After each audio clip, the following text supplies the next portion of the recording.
A Justiça da Espanha anulou nesta sexta-feira, dia 28 de março, a condenação por abuso grave do ex-jogador brasileiro Daniel Alves.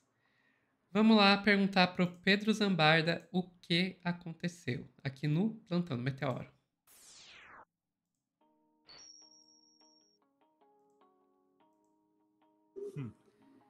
Pedro, mulher não tá segura em lugar nenhum do mundo. Não, e o judiciário se comprova cada vez mais um órgão misógino, machista, e não se trata de... Aí vai falar, mas não teve uma análise técnica. Gente, o cara já tinha sido preso, já tinha pagado uma multa milionária e vai reverter tudo, Sofia. Inclusive a fiança provavelmente vai ser devolvida para ele. Mas a Ele vai reportagem... devolver pro Neymar? Desculpa, não resisti. É uma boa pergunta, né? De fato. Mas a reportagem da Luísa Belchior, Daniel Alves é absolvido da condenação por estupro na Espanha.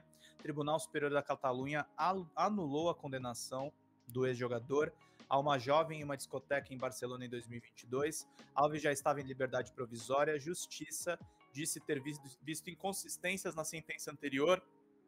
A defesa da jovem diz que vai recorrer.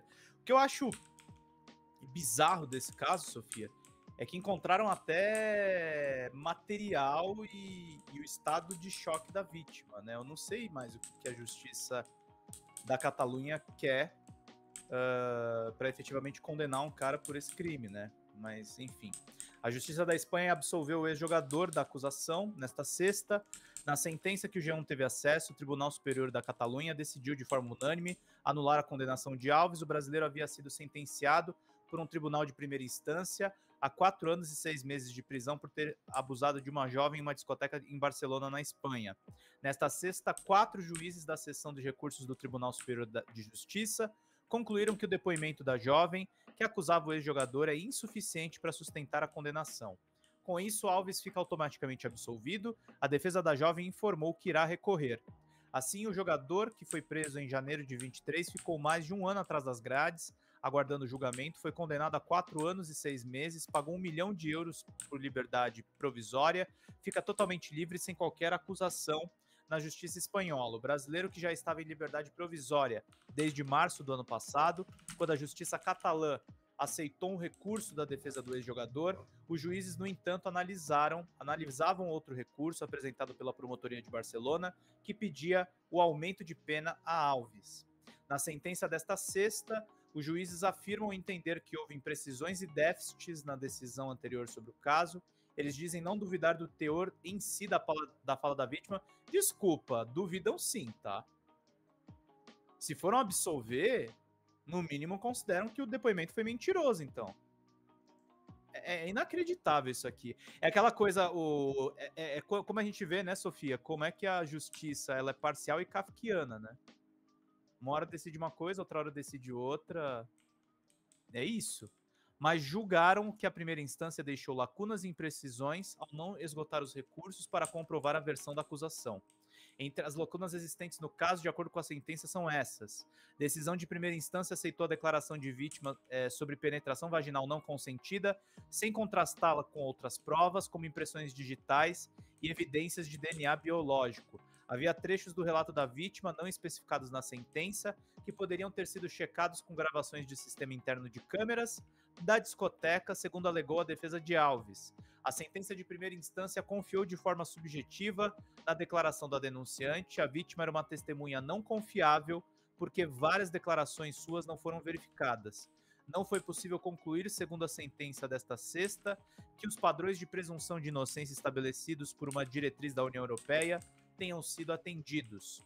Os juízes disseram também concordar com o argumento apresentado pelos advogados de Alves de que houve falta de confiabilidade no depoimento da vítima durante o julgamento do caso. Em fevereiro do ano passado, a vítima apresentou o mesmo depoimento desde o início da denúncia, a de que foi estuprada por Alves. Já o brasileiro... Para. Nós não duvidamos da palavra da vítima, só achamos que falta confiabilidade no seu depoimento. Então duvida, né, gente? Pô, assume pelo menos, né? Não é possível, gente. E outra, Sofia, tem umas coisas que são mentirosas nisso. Eu não acompanhei esse caso com tantos detalhes, mas tinha, assim, registros de câmera.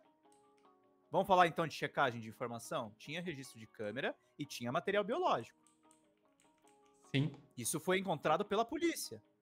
sim, Então, os sim. juízes estão mentindo 2 vezes aqui. Que eles mentem quando dizem que confiam, mas descartam o depoimento, e mentem quando dizem que não tem prova material, porque tem. Porque mulher, para denunciar, é sempre assim, né, Sofia? Precisa provar o que tá denunciando. E ela provou, gente. Entendeu? Não sou juiz, não tô julgando ninguém, mas eu estou dizendo fatos. Não foi não foi a moça colou lá, ó, esse moço aqui fez isso comigo. Não foi isso que aconteceu. Não. Não foi isso que aconteceu, gente. Os juízes apontam ainda que a decisão anterior de um tribunal de primeira instância em Barcelona contém uma série de lacunas, imprecisões, inconsistências, contradições quanto aos fatos ao longo da sua fundamentação. E é bizarro, assim, porque retrocedeu tudo nesse caso. A gente vai para essa outra nota aqui no Portal Terra. A fiança paga pelo Daniel Alves vai ser devolvida.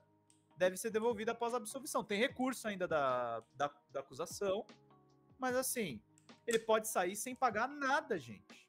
O ex-jogador foi absolvido pelo Tribunal da Catalunha por ser condenado por agressão sexual. O ex-jogador de futebol Daniel Alves deve receber de volta o valor de 1 milhão de euros pagos como fiança para que ele pudesse responder o processo em liberdade, quando ele ainda estava preso na Espanha pelo crime de agressão. O caso aconteceu em 2022, quando Alves foi acusado de abusar uma mulher em uma boate. A fiança paga por Alves deve ser devolvida a ele caso a absolvição seja mantida até o trânsito em julgado, segundo o advogado Eduardo Maurício, que atua no Brasil e na Espanha. Ainda há a possibilidade dele pedir indenização por danos morais e materiais. A fiança tem a função de garantir que o acusado cumpra as determinações judiciais enquanto responde ao processo. Se ele for absolvido, esse dinheiro deve ser restituído, diz o especialista. Professor Carlos Eduardo Rebelo. Uma pergunta, Pedro. Ali fala, ele ainda pode pedir danos morais ou imateriais, ou seja, ele pode processar a vítima. É isso que tá virando a justiça, gente. Entendeu? Tá, na verdade, revertendo todos os avanços que a gente teve nos últimos anos. É por isso que não dá aquela coisa. O pessoal brinca, vocês estão torcendo pelo Supremo Tribunal Federal. Não, o Supremo Tribunal Federal no Brasil tá acertando uma em 4 milhões e meio de erros, né? Porque isso aqui é comum em casos de pessoas não famosas. Imagina um jogador de futebol que ele tem poder e recursos. Nesse caso a gente tá falando da justiça da Espanha, mas olha... É Brasil isso aqui. É bem Brasil. É bem exato. Isso aí aconteceria no Brasil. O professor Carlos Eduardo Rebelo, que ensina Direito Penal no IBMEC, explica que tanto na Espanha quanto no Brasil a fiança funciona como uma garantia, né?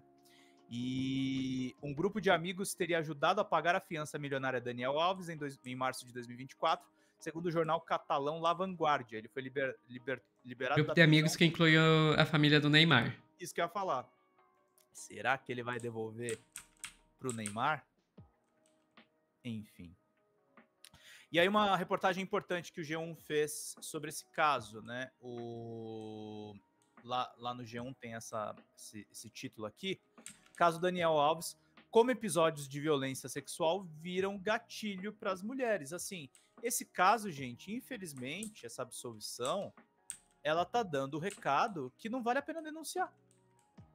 Não vale a pena denunciar, Sofia. A Justiça da Espanha decidiu anular a sentença. Casos como esse se somam a outros episódios recentes envolvendo figuras públicas, como o atleta Robinho, condenado por cometer estupro coletivo em 2013. O recurso da defesa dele será julgado também nessa sexta pelo Supremo Tribunal Federal. Acho que o caso do Robinho foi mantido. Eu vou tirar essa dúvida agora. Mas Sim, ele ainda tá preso, inclusive. o Fux votou para manter. Pelo menos uma bola dentro, né, Fux? O Robinho ainda tá preso, aliás. Acho que faz pouco tempo que deu 1 ano de prisão. Isso. São notícias que ativam gatilhos emocionais nas mulheres, disparam lembranças de episódios de dor emocional, de traumas do passado ou mesmo do medo de ser vítima. Um em cada 6 mulheres tem a saúde mental afetada pelo medo de ser vítima de algum crime sexual, segundo a pesquisa organizada pela Think Olga, uma iniciativa premiada pela ONU. Por isso mesmo, não sendo vítima de cada um dos casos citados no noticiário, as mulheres se reconhecem em situações como terem medo de serem assediadas ou violadas ao andarem na rua sozinhas, serem olhadas de forma desrespeitosa ou ouvir comentários sexuais, serem tocadas por alguém mesmo sem sua permissão, ou ainda viverem sob constante vigilância por medo de serem vítimas de algum abuso.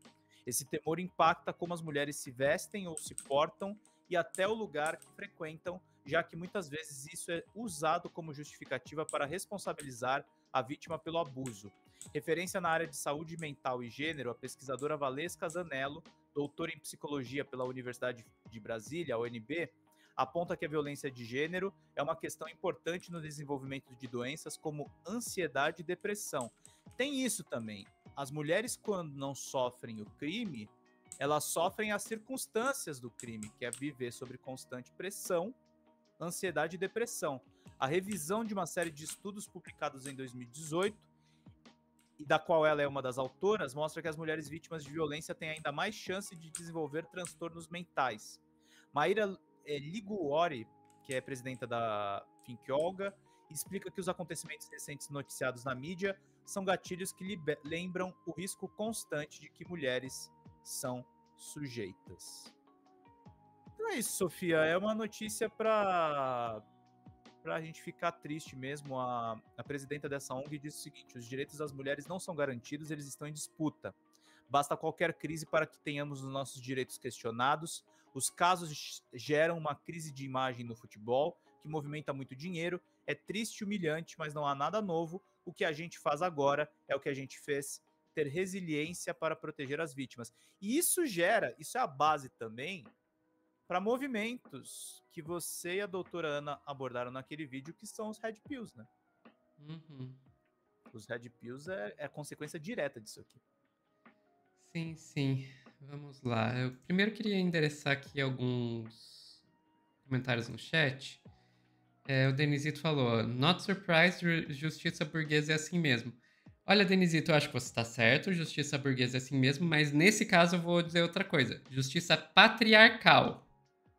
Justiça patriarcal. A justiça, ela sempre vai estar trabalhando aí em favor das classes dominantes. No nosso caso aqui, a classe dominante é uma classe burguesa, sim, mas também são os homens.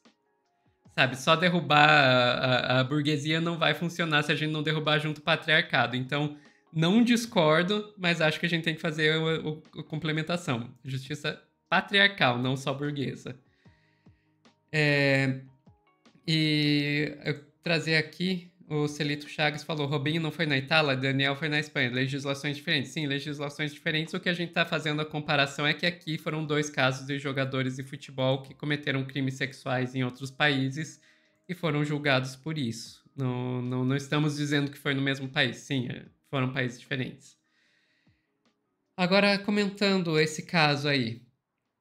Cara, isso aí eu vou ter que repetir aqui uma coisa que a Ana sempre fala aqui no Meteoro, que é, o pessoal fica, ai, denunciem, denunciem, denunciem. Gente, não adianta nada denunciar quando a resposta depois da denúncia é essa. Absolver. Sabe, a denúncia é o primeiro passo, sim, que tem que ser tomado. Se não houver denúncia, não vai ter nada depois. Mas o que vem depois tem que resolver. Senão você falar denuncie, só vai servir para a pessoa para a vítima ser alvo de ainda mais violência. Porque é o que acontece, a mulher vai denunciar, chega na delegacia, é alvo de mais violência. Chega para fazer o corpo de delito, alvo de mais violência. Chega na justiça, alvo de mais violência. Chega a decisão da justiça, é alvo de mais violência. E daí você ainda olha uma situação dessas que ela ainda pode ser processada pelo agressor. E daí você vai ficar, ai, denuncie. E é interessante a gente falar disso nesse caso específico, porque eu lembro que na época houve muitos elogios sobre como era o protocolo que as casas noturnas e os bares na Espanha usam nesses casos de violência sexual, de novo, ótimo, tem que ter mesmo, não estou dizendo que está errado, tem que ter um protocolo, sim, muito bem desenhado para acolher a vítima, mas não vai adiantar nada se chegar na hora da justiça e a justiça fazer merda. É. É. Gente, não dá, não dá. Uhum. Enfim. Que é o equivalente a não fazer absolutamente nada. E esses movimentos masculinistas, eles nada mais são também, Sofia, para chancelar essas decisões absurdas da justiça. Porque aí você reverte o ônus da acusação, né? Você passa a acusar as mulheres de falsa denunciação, você também. Fora os estereótipos, né? É a louca, é a desequilibrada. E aí você cria uma massa crítica que ninguém tem mais coragem para denunciar. E isso está casadinho com a extrema-direita, gente. É o que o Bolsonaro, o Trump, todos esses caras querem fazer. Pois é, e daí eu acho que também vale que lembrar uma coisinha. Tá tendo o avanço da extrema-direita lá na Espanha também. Eles não chegaram no poder, mas o Vox está crescendo. Na Europa toda. O Vox está crescendo. Então, sim, tá tendo um crescimento da extrema-direita lá também, apesar de que ainda é uma centro-esquerda no poder. E muita gente também destacou que tinha mulheres entre as pessoas entre as juízas que decidiram pela absolvição. Gente, isso não anula. A gente viu aqui no Brasil, por exemplo, Damares Alves. Damares Alves indo na frente de hospital fazer manifestação para impedir criança que foi vítima de pedofilia de fazer aborto. A gente tem que lembrar daquela juíza em Santa Catarina que falando para menina que estava grávida do estuprador, menina, criança, não dá para aguentar mais um pouquinho? Gente, E aí censura um veículo, né? Isso, e ter censura no Intercept Brasil, a questão lá Mari Ferrer. da Marie Ferrer. Não, e também teve a questão da série de reportagens do Intercept Brasil, da Nayara Felizardo, sobre a lei de alienação parental, também foi censurada. Uhum. Então, e também a juíza que censurou foi uma mulher. A Uhum. gente não vai falar aqui dado nenhum delas, mas teve um grupo de hackers, EtherSec, que vazou, inclusive, os dados. Então, assim, não vamos achar que a defesa do patriarcado não vamos achar que a defesa do patriarcado é feita só pelos homens. Agora eu não vou lembrar, foi a Beauvoir que falou, ou foi que falou que às vezes você ter pessoas oprimidas do lado do opressor fortalece a opressão. Agora eu não vou lembrar se foi ela, mas enfim, vocês entenderam. Tô checando se a frase é essa mesmo. É alguma coisa desse tipo. Simone de Beauvoir. O opressor não seria Beauvoir. tão forte se não tivesse cúmplices entre os próprios oprimidos. Isso. Eu espero que A esteja certo. Rani acertou Eu li aqui. no Foi Simone de Beauvoir. pensador.com. E a Marília Gutierrez também tá confirmando. Muito obrigado, Marília. Muito obrigada, Rani. Segundo Sexo, né? Acho que é esse livro. Sim. É isso. Ficamos por aqui, Pedro. Desculpa, eu pistolei. Um corte. Não agia, não, tá certo. Tem que hablar mesmo. E um corte triste, mas enfim, é um problema sistemático. E que nós, homens, também precisamos começar a falar seriamente sobre isso, porque muitos estão red pilados, infelizmente. Exato. É isso, gente. Vamos ficando por aqui. Pessoal que tá no chat ao vivo, a gente já volta a dar um tchauzinho para vocês.